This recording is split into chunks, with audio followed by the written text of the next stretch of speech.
Welcome बच्चों। हमारा chapter चल रहा है करंट इलेक्ट्रिसिटी, और क्योंकि आप देख रहे हैं यहाँ पर हेडिंग पोटेंशियोमीटर। यस, हम आज पोटेंशियोमीटर देखने वाले हैं।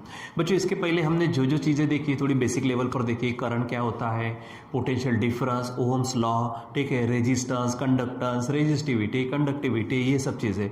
उसके बाद में हमने देखे किरचॉफ्स वोल्टेज लॉ देखा और किरचॉफ्स करंट लॉ देखा, यानी केसीएल और केवीएल ये देखा, और उन्हीं का इस्तेमाल करके हमने पहले व्हीटस्टोन ब्रिज को देखा, फिर लास्ट टाइम में हमने मीटर ब्रिज को देखा। ठीक है बच्चों, वैसे ही हमारे पास में पोटेंशियोमीटर है। अब ये पोटेंशियोमीटर क्या होता है, तो सबसे पहले आपने वोल्ट मीटर देखा होगा, जो आपको डायरेक्ट इतना इतना डब्बा सा मिलता है जो वोल्टेज मेजर करता है। तो जो वोल्टेज मेजर करने वाला वोल्ट मीटर होता है, वोल्टेज बोलेंगे या फिर पोटेंशियल ड्रॉप बोलेंगे या फिर पोटेंशियल डिफरेंस। किसी भी एक आधा वायर है समझो, ठीक है, उस वायर के किसी भी पोर्शन में कितना पोटेंशियल ड्रॉप हो रहा है या फिर पोटेंशियल डिफरेंस जनरेट हो रहा, वो अगर ढूंढना है हमको तो हम क्या करते हैं, वहां पर उसमें वोल्ट मीटर लगाते। बस वही वोल्ट मीटर एक बड़े पैमाने पर, मान लीजिए कि हमारे पास है पोटेंशियोमीटर, लेकिन ये वैसा एक डब्बे जैसा नहीं मिलने वाला, ये थोड़ा इसकी जो कंस्ट्रक्शन होने वाली है वो थोड़ी अलग होने वाली है। तो अब ये हमारे पास में पोटेंशियोमीटर है क्या, तो जैसे वोल्ट मीटर किसी भी सर्किट के किसी भी पोर्शन से क्या कर सकता है, वोल्टेज या फिर पोटेंशियल ड्रॉप को, डिफरेंस को मेजर कर सकता है। उसी प्रकार एक ऐसा डिवाइस जो हमारा जो सेल होता है, हमारा जो बैटरी होती है, उसका ईएमएफ मेजर कर सकता है। या फिर अगर मान लीजिए कि दो सेल्स है, दो बैटरीज है, तो किसका ईएमएफ ज़्यादा है, किसका ईएमएफ कम है, यानी वो कंपेयर भी करता है। और एक और बात, जो हमारी बैटरी होती है, क्योंकि बैटरी रहे या फिर कोई भी इलेक्ट्रिकल सर्किट रहे, उसमें अगर करंट जा रहा है तो वहाँ पे रेजिस्टेंस भी होगा। तो अगर कोई सेल है तो सेल का भी खुद का रेजिस्टेंस होता है, जिसको हम इंटरनल रेजिस्टेंस कहते हैं। ठीक है, तो सेल का इंटरनल रेजिस्टेंस अगर मेजर करना है तो भी हम पोटेंशियोमीटर का इस्तेमाल करते हैं। यानी पोटेंशियोमीटर का इस्तेमाल किस किस किस चीज़ के लिए करेंगे हम, एक तो सेल का खुद सिंगल सेल है तो उसका हमारा ईएमएफ मेजर करने के लिए, या फिर दो सेल्स है तो उसको उनका ईएमएफ कंपेयर करने के लिए, या फिर सेल का इंटरनल रेजिस्टेंस मेजर करने के लिए। ठीक है, तो जो डिवाइस यूज किया जाता है उसी को हम कहते हैं पोटेंशियोमीटर। तो आप यहाँ पर डेफिनेशन देख सकते हो, क्या है, potentiometer is a device which is used to measure और compare the EMFs of the cells का ईएमएफ मेजर करना हो या फिर कंपेयर करना हो, किसका ज़्यादा है किसका कम है। ठीक है, अगर हमको वो सेल उसके ऊपर लिखा नहीं है, तो जैसे कहते मार्केट से बैटरी लाई, अगर एक आधी बैटरी लाई जिसको हम सेल कहते हैं, उसके ऊपर अगर लिखा है 12 वोल्ट्स तो ओके, लेकिन अगर नहीं है, आपके सिर्फ एक सेल दे दिया जाए और उसके ऊपर कुछ भी नहीं है, तो उसका ईएमएफ अगर मेजर करना है, या फिर आपको दो सेल्स अगर दे दिया जाए और उनके ऊपर में कुछ भी मेजरमेंट नहीं है, तो उनमें से, और दोनों एक समान है, मान लीजिए दिखने में एक समान है, साइज में एक समान है, लेकिन किसका ईएमएफ ज्यादा है किसका कम है, वो कंपेयर करना हो, या फिर to find the internal resistance of the cell, एक आधा सेल दे दिया जाए, उसके ऊपर लिखा नहीं है, कुछ भी नहीं है, और वो सेल अगर आपको, जैसे घड़ी में आप सेल यूज करते हो, बैटरी में बैटरी यूज करते हैं ना आप, ठीक है, तो वो जो सेल है उसका इंटरनल रेजिस्टेंस अगर आपको मेजर करना है, तो भी जिससे मेजर करेंगे वो डिवाइस हमारा कौन सा है, पोटेंशियोमीटर। पोटेंशियोमीटर यानी पोटेंशियल डिफरेंस मेजर करने वाला। हमारा वोल्ट मीटर भी वोल्टेज यानी पोटेंशियल डिफरेंस को मेजर करता, लेकिन एक छोटा सा एक डब्बे में होता है, बॉक्स में होता है, इसकी अरेंजमेंट थोड़ी सी बड़ी होती है, अलग होती है। ठीक है, तो हम उसको देखने वाले। हाँ, तो ये आपको ध्यान में रखना है, क्या होता है, potentiometer is a device which is used to measure और compare the EMFs of the cells और to find the internal resistance of the cell. ये बात। दूसरी बात, उसका प्रिंसिपल क्या है, यानी उसका जो वर्किंग प्रिंसिपल है वो क्या है। तो सिंपल ध्यान में रखो कि किसी भी वायर में से, एक बड़ा सा लॉन्ग वायर है मान लो, उसमें से अगर हमने स्टेडी करंट यानी यूनिफॉर्म करंट अगर पास किया, तो उस वायर के किसी भी पोर्शन में अगर आप पोटेंशियल ड्रॉप या फिर पोटेंशियल डिफरेंस चेक करेंगे, तो वो आपको डायरेक्टली प्रोपोर्शनल मिलता है उस पोर्शन का जो लेंथ होगी उससे। ठीक है, जैसे एग्जांपल, अगर मान लीजिए कि मेरे पास ए से लेकर बी तक इतना बड़ा वायर है, और इसमें से जाने वाला करंट जो आई है वो हमारा फिक्स्ड है, समझो स्टेडी करंट जा रहा है। तो अगर बीच में मैं कहीं पे भी चेक करूँ, समझो मैं ए से लेकर पी तक ये पॉइंट ले लिया, तो इसका जो क्या होगा हमारे पास में जो लेंथ होगी, समझो उसकी लेंथ, टोटल लेंथ तो अलग है, टोटल लेंथ फिक्स रहेंगी, लेकिन ये जो आप पी पॉइंट, ये पी पॉइंट कहीं पे भी आप लिख सकते हैं। तो अगर यहाँ पे लेते हो और इसकी लेंथ अगर ये है यल है, तो ए पी यहाँ पर जो पोटेंशियल डिफरेंस निर्माण होगा वो डायरेक्टली प्रोपोर्शनल होगा, तो इसकी जो लेंथ होगी ये यल, यानी इस पे डिपेंड करता है working principle of the potentiometer. तो अब जरा चेक करिए क्या है, when a steady current is passed through a uniform wire, wire एक समान होना चाहिए, देन द पोटेंशियल ड्रॉप या फिर आप पोटेंशियल डिफरेंस बोल सकते हैं इसको, at any portion of the wire is directly proportional to the length of that portion of the wire. उस वायर का जो पोर्शन आप लेंगे उसकी जो लेंथ होंगी उस लेंथ को पोटेंशियल डिफरेंस क्या होगा, directly proportional, that is potential difference is directly proportional to the length L. ठीक है, लेंथ यल ये जो है पूरे वायर की लेंथ नहीं, वो तो फिक्स रहती, लेकिन किसी भी पोर्शन में मैंने ये पॉइंट अगर पी है यहाँ पर ले लिया तो लेंथ थोड़ी सी बढ़ जाएंगी। ठीक है, लेंथ अगर बढ़ेंगे तो हमारा पोटेंशियल ड्रॉप भी ज़्यादा होगा, लेंथ अगर कम होंगी तो पोटेंशियल ड्रॉप भी क्या होगा, कम होगा। ठीक है, यानी दोनों में क्या है, डायरेक्ट प्रोपोर्शन है, और इसी के ऊपर डिपेंड करता है हमारा वर्किंग प्रिंसिपल ऑफ पोटेंशियोमीटर। तो ध्यान में रखना, पोटेंशियोमीटर क्या है, जो डिवाइस या तो ये मैं मेजर करता या फिर कंपेयर करता या फिर इंटरनल रेजिस्टेंस फाइंड कर सकता सेल का। दूसरी बात, उसका जो वर्किंग प्रिंसिपल है वो क्या है कि potential difference at any portion of the wire is directly proportional to its length. ठीक है, चलो अब इसको हम समझते हैं, और ये जो पोटेंशियल डिफरेंस प्रोपोर्शनल टू यल आता है ये हम इसको प्रूव भी करते हैं। ठीक है, तो समझो हमारे पास में हम पहले कंस्ट्रक्शन लेते हैं कि क्या होगा। जैसे अभी देखो मैंने यहाँ पे वायर ए बी ले लिया था, एक लॉन्ग वायर आपको लेना है, समझो ए बी, यहाँ पे हो सकता है वो 1 मीटर 2 मीटर 1.5 मीटर कितना भी हो सकता है। ठीक है, तो ए और बी को है तो बहुत ज़्यादा वायर है, लॉन्ग वायर है, तो ऐसा स्ट्रेट बताने के एवज में हम उसको क्या करेंगे, इस तरह से बताएंगे। ठीक है, यानी इसका मतलब ये कि ये वायर ना बहुत ज़्यादा है, जितना ज़्यादा वायर होगा उतना यहाँ पर आपको एक्यूरेसी भी मिलती है। ठीक है, सो मान लीजिए कि जैसे ये ए और बी पॉइंट है, तो ये ए और बी पॉइंट मैं ऐसा बताता हूँ। ठीक है, समझो ये पॉइंट ए है और पॉइंट बी है, इसके बीच में मैंने एक लॉन्ग यूनिफॉर्म वायर लिया हुआ है। ठीक है, ये इस तरह से बराबर, इसको ध्यान में रखेंगे आप थोड़ा सा, अगर डायग्राम निकालना रहा आपको तो आप थोड़ा स्केल से निकालिए, आपका अच्छा आएगा वहाँ पर। ठीक है, सो मान लीजिए कि ये पॉइंट ए है और ये पॉइंट बी है, तो पॉइंट ए और बी के बीच में बहुत ही लॉन्ग वायर है, 1 मीटर 2 मीटर 3 मीटर 4 मीटर कितना भी हो सकता है। तो ये ज़्यादा होगा तो हम ऐसा सीधा निकालने के एवज में वुडन बोर्ड पे निकालना है, जैसे ये हमारा वुडन बोर्ड है, इसके ऊपर आपको निकालना है, तो आप इसको इस तरह से क्या कर सकते हो, राउंड्स ले सकते हो। ठीक है, ए और बी के बीच में मैंने लॉन्ग यूनिफॉर्म वायर को ले लिया है। ठीक है, अब करना क्या है, तो पॉइंट ए को आप क्या करेंगे, पॉइंट ए को आप इधर में कनेक्शन देंगे। ठीक है, तो आप पॉइंट ए के पास में आप पॉजिटिव टर्मिनल जोड़ेंगे। ठीक है, जो सेल है, ठीक है, ये जो सेल है इसको ड्राइवर सेल बोलते हैं, यानी ये आप पे क्या करता है, पूरे वायर में करंट को बरकरार रखता है करंट भेजने के लिए। तो ये पॉजिटिव निगेटिव है। ठीक है, यहाँ पे मैं एमीटर लगा देता हूँ ताकि मैं क्या करूँ, यहाँ पर करंट को मैं चेक कर सकता हूँ। समझो ये ए यानी एमीटर है। ठीक है, इधर में क्या करते हैं, हम कोई एक स्विच लगा देते हैं, के बोलेंगे, की है, ये ईएमएफ है हमारा ई। ठीक है, उसके बाद में यहाँ पर हम क्या करेंगे, एक रिओस्टेट लगा देते हैं। ठीक है, रिओस्टेट इसलिए कि मैं यहाँ पर जो हमारे पास में जो करंट या फिर पोटेंशियल डिफरेंस बोलो या फिर सिंपली रेजिस्टेंस है, उसको अगर वेरी करने का रहा मुझको तो मैं यहाँ पर कर सकता हूँ। ठीक है, आप इसको यहाँ पे बता दें, ये है आपका रिओस्टेट। ठीक है, यानी क्या किया, यहाँ पर चेक करिए सबसे पहले। ठीक, तो यहाँ पर हमने एक लॉन्ग यूनिफॉर्म वायर लिया जिसको हमने फिक्स किया किसके बीच में, पॉइंट ए और पॉइंट बी के बीच में। ठीक है, फिर जो पॉजिटिव टर्मिनल है बैटरी का, positive terminal of the battery is connected two point A and negative terminal is connected two point B through the key के एंड द रिओस्टेट आरएच। यानी किसके जरिए, बीच में कौन लगाया, हमने की लगाई और रिओस्टेट लगाया।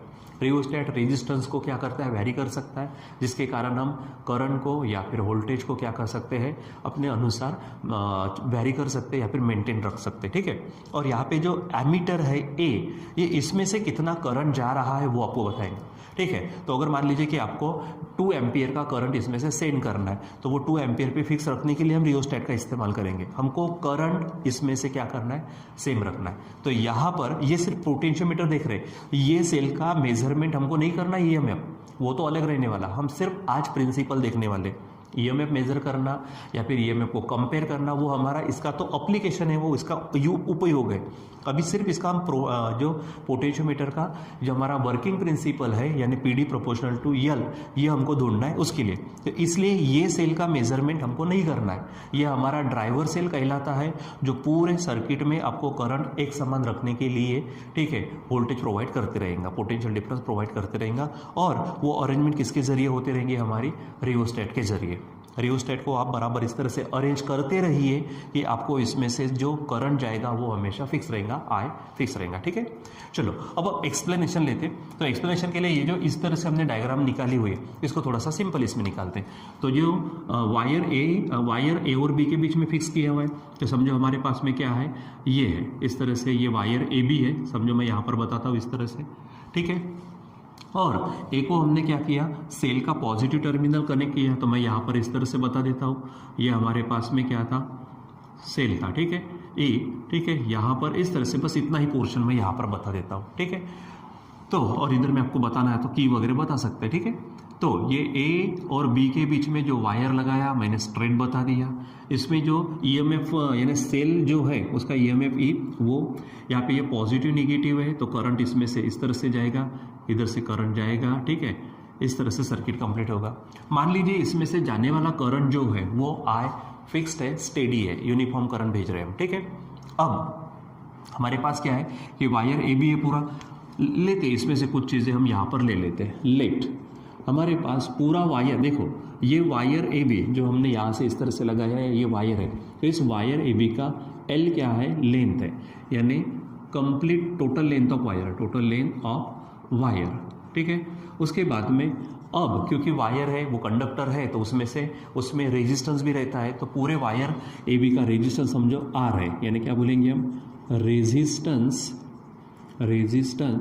ऑफ वायर, पूरे वायर का रेजिस्टेंस आर है। अब अगर मैं यहाँ पर लेता हूँ आर बाई एल, अब इसको कैसा पढ़ेंगे, रेजिस्टेंस पर यूनिट लेंथ। पूरे वायर का रेजिस्टेंस कितना है, आर है, तो यूनिट लेंथ का निकालना है तो आर बाई एल होगा। इसको मैं स्मॉल आर से बता देता हूँ, यानी क्या हो जाएगा, इसको क्या कहेंगे हम, रेजिस्टेंस, इसको कहेंगे हम resistance per unit length of wire, per unit length of wire. ठीक है, अब इसको समझने की कोशिश करो। देखो यल पूरे वायर की लेंथ है। ठीक है, ये जो पूरा वायर है इसकी लेंथ है, हमने थोड़ा सा इस तरह से बताया। ठीक है, बैटरी लगा दी वहाँ पर, ईएमएफ ये उसका। पूरे वायर का रेजिस्टेंस कितना है, आर है, तो मैं यूनिट लेंथ का अगर रेजिस्टेंस निकालना चाहता हूँ तो आर बाई एल लूँगा, जिसको मैंने किससे बता दिया है, स्मॉल आर से बता दिया। ठीक है, आपके पास क्या हो जाएगा, R is equal to capital R by L. ठीक है, अब इसमें से मान लीजिए कि टोटल करंट कितना जा रहा है, आई समझो टोटल करंट जा रहा है, तो क्या कहेंगे हम, आई यानी टोटल करंट। ठीक है, टोटल करंट या फिर स्टेडी करंट बोल सकते हैं आप, तो टोटल करंट, ठीक है, through wire A B, through wire A B. ठीक है, तो वायर ए बी में से जो टोटल करंट जा रहा है वो कितना है हमारे पास में, आई है। ठीक है, अब बच्चों यहाँ पर क्या करेंगे हम, जैसे हमारे पास में पोटेंशियल ड्रॉप होता है, तो पोटेंशियल ड्रॉप यानी V is equal to formula क्या होता है हमारे पास में, I इंटू आर होता है। तो करंट हमारे पास में ये तो I है। ठीक है, हम R रेजिस्टेंस जो है, पहले क्या करते हैं, यूनिट लेंथ के पास में पोटेंशियल ड्रॉप को निकालते हैं, यानी क्या बोलेंगे हम यहाँ पर, पोटेंशियल ड्रॉप या फिर potential difference across unit length of wire, unit length of wire. ठीक है, अब यूनिट लेंथ पर निकालना है तो यूनिट लेंथ का रेजिस्टेंस मालूम चाहिए। तो आपको मालूम है यूनिट लेंथ का रेजिस्टेंस कितना है, स्मॉल आर है, और वहाँ पे हमको पोटेंशियल निकालना है, तो आई करंट हो गया और रेजिस्टेंस क्या ले लेंगे हम अभी, आर, यानी यहाँ पर यूनिट लेंथ के पास में जो आपका पोटेंशियल ड्रॉप होगा वो होगा आई इंटू आर होगा। ठीक है, अब मैं चाहता हूँ टोटल लेंथ यानी पूरे के पूरे इस वायर ए बी के पास में, पूरे के पूरे इस वायर ए बी के पास में कितना हमारे पास में पोटेंशियल ड्रॉप निर्माण होगा वो देखते हैं। इसलिए क्या बोलेंगे, potential drop across total length of wire, total length of wire. ठीक है, देखो यूनिट लेंथ पर कितना है, यूनिट लेंथ पर IR है और टोटल लेंथ पे निकालना है तो सिंपल यल से क्या कर दीजिए आप, टोटल लेंथ से मल्टीप्लाई कर दीजिए, ठीक है। यानी potential drop across total length of wire क्या हो जाएगा, IR इंटू यल, ठीक है। लेकिन बच्चों ये आपको मालूम है क्या है कि बाय KVL, KVL यानी क्या है, किरचॉफ्स वोल्टेज लॉ, ठीक है। क्या कहता है किरचॉफ वोल्टेज लॉ, तो यहाँ पर पूरा का पूरा पोटेंशियल ड्रॉप यानी क्या है हमारे पास में IRL is equal to the क्या है EMF। पोटेंशियल कहाँ पे देखो, पूरा potential is equal to EMF। हमारा KVL क्या था, KVL यानी किरचॉफ वोल्टेज लॉ क्या कहता, जो लूप में हमारे पास में जो EMF है, EMF of the cell is equal to the product of current and resistance था। तो product of current and resistance आपको क्या देता, पोटेंशियल ड्रॉप। यानी AB के पास में कितना पोटेंशियल ड्रॉप हुआ, IRL, वो किसके बराबर आ जाएगा आपका EMF। यानी सिंपल है ना, अब इसके बीच में और कुछ नहीं लगा, तो जो हमारे बैटरी यानी सेल का EMF होगा वो पूरा का पूरा किसके इक्वल हो जाएगा, AB के पास में जितना पोटेंशियल ड्रॉप होगा, ठीक है। यानी क्या बोलेंगे, बाय KVL, ठीक है, potential drop across total length of wire is equal to क्या हो जाएगा, E हो जाएगा। और इसीलिए आप यहाँ पर टोटल लेंथ के पास में पोटेंशियल ड्रॉप कितना है, IRL इज इक्वल टू क्या बन जाएगा, E हो जाएगा, ठीक है। अब इससे मैं क्या करता हूँ, IR को सिंगल करके रख देता हूँ, तो यहाँ पर E/L आ जाएगा। ये आप थोड़ा ध्यान में रखिए, ठीक। अब देखो ये सब जो चीज़ें मैंने निकाली हुई है ये किसके लिए है, तो ये हमारे पास में potential drop across total length of wire. अब हमारे पास में प्रिंसिपल अगर देखते तो when steady current is pass through a uniform wire then the potential drop at any portion of the wire, किसी भी पोर्शन के पास में, ठीक है, is directly proportional to the length है। तो मान लीजिए कि मैं पूरे वायर का थोड़ा सा पोर्शन ले लेता हूँ, समझो AP इतना पोर्शन ले लिया जिसकी लेंथ समझो स्मॉल l है। टोटल वायर की लेंथ कितनी है वो तो कैपिटल है, लेकिन मैंने थोड़ा सा पोर्शन ले लिया पूरे वायर का जिसकी लेंथ कितनी है हमारी AP, ठीक है, इज इक्वल टू यल है। तो मैं यहाँ पर अभी क्या करना चाहता हूँ, पोटेंशियल ड्रॉप निकालता। देखो मुझे ये मालूम है कौन सा, कि यूनिट लेंथ के पास में पोटेंशियल ड्रॉप कितना हो रहा है हमारे पास में, IR हो रहा, टोटल लेंथ है तो यल से मल्टीप्लाई करो, और AP इतने अगर वायर के पास में पोटेंशियल ड्रॉप चाहिए तो वो स्मॉल यल से मल्टीप्लाई कर दो। यानी क्या मिलेगा आपको कि पोटेंशियल ड्रॉप, ठीक है, अक्रॉस, ठीक है, कौन सा कितना पोर्शन लिया हमने, AP लिया, ठीक है, इज इक्वल टू, तो यूनिट लेंथ के पास में कितना था, IR था, ठीक है, और AP की लेंथ कितनी है, यल, तो यल से आपने क्या कर दिया, मल्टीप्लाई कर दिया, ठीक है। तो यहाँ पर हमारे पास में potential drop across AP is equal to क्या है, IRL, ठीक है। मैं इसको सिंपली लिखता हूँ, PD लिख देता हूँ, ठीक है, या फिर इसको कंटिन्यू कर लीजिए यहाँ पर ही, ठीक है, इज इक्वल टू, देखो ये IR है तो अभी हमने IR निकाला हुआ है क्या है, E/L है, ठीक है, इज इक्वल टू, यानी कहाँ से, इक्वेशन 1 से। तो IR की जगह पे हम रखते E/L इंटू यल, है ऐसा, कहाँ से रखा हमने ये, फ्रॉम 1, ठीक है। अब आप देखिए यहाँ पर मैं सिंपली पोटेंशियल ड्रॉप लिखता हूँ, तो potential drop across AP is equal to E/L into L हो गया। अब मेरे बच्चों यहाँ पर जो E है ये EMF ऑफ द सेल है। सेल का जो EMF है भाई वो एकदम से डाउन नहीं होता और चढ़ेगा भी नहीं, मतलब वो उस पल के लिए क्या है, कांस्टेंट है। दूसरी बात, ये जो कैपिटल यल है, कैपिटल यल टोटल वायर की लेंथ है, ना हमने वायर को कट किया ना हमने वायर को एक्सटेंड किया, यानी यल भी फिक्स रहेंगे। ये जो स्मॉल यल है ये कम ज़्यादा होंगे, क्योंकि मैंने पॉइंट P यहाँ लिया तो इतनी यल होंगी, ठीक है। पॉइंट P अगर थोड़ा सा दूर लेता तो लेंथ बढ़ेंगे, पॉइंट P अगर A के नज़दीक लिया तो, यानी आप कितना पोर्शन लेना चाहते हैं वायर का उस पर डिपेंड करेगा स्मॉल यल, लेकिन कैपिटल यल तो फिक्स रहेंगे। यानी यहाँ पर E/L ये जो रेशो है, E/L ये हमारा क्या है, कांस्टेंट है, E/L क्या है, कांस्टेंट है, ठीक है। इसीलिए ये potential drop is equal to क्या होगा, कांस्टेंट, ठीक है, इनटू यल होगा। और आपको मालूम है कांस्टेंट को इक्वल को हटा दो तो potential drop is directly proportional to कौन आ जाएगा, हमारा यल आ जाएगा, जो हमारे पास में वर्किंग प्रिंसिपल था किसका, पोटेंशियोमीटर का, ठीक है। यानी अब पोटेंशियल ड्रॉप किसके ऊपर डिपेंड करेगा, तो आपने उस वायर का कितना पोर्शन लिया, ज़्यादा अगर आपने लेंथ ले ली तो ज़्यादा पोटेंशियल ड्रॉप, अगर आपने कम लेंथ ले ली तो कम पोटेंशियल ड्रॉप। तो ये इसका क्या है, वर्किंग प्रिंसिपल है किसका, पोटेंशियोमीटर का, ठीक है। और जब इसके बाद बाद में हम जब देखेंगे तो पोटेंशियोमीटर का जो इस्तेमाल करेंगे यानी अप्लीकेशन करें, ठीक है, अप्लीकेशन ऑफ पोटेंशियोमीटर, ठीक है, to compare the EMF of the cells, ठीक है, उसमें भी मेथड्स है, इंडिविजुअल सेल मेथड है, सम डिफरेंस वाली मेथड है, ठीक है, और उसके बाद में इंटरनल रेजिस्टेंस ऑफ सेल निकालना है, तो वो हम नेक्स्ट क्लास में तो देखेंगे। तो प्लीज़ आप इसको बराबर अच्छे से क्या करिए, स्टडी करिए कि पोटेंशियोमीटर क्या होता है, किसके लिए यूज़ किया जाता है, उसका वर्किंग प्रिंसिपल किस पे डिपेंड करता है, उसका कंस्ट्रक्शन किस तरह से होगा, उसके बाद में उसका एक्सप्लेनेशन, ठीक है, और ये जो PD प्रोपोर्शनल टू यल है इसको हमने इस तरह से प्रूव किया।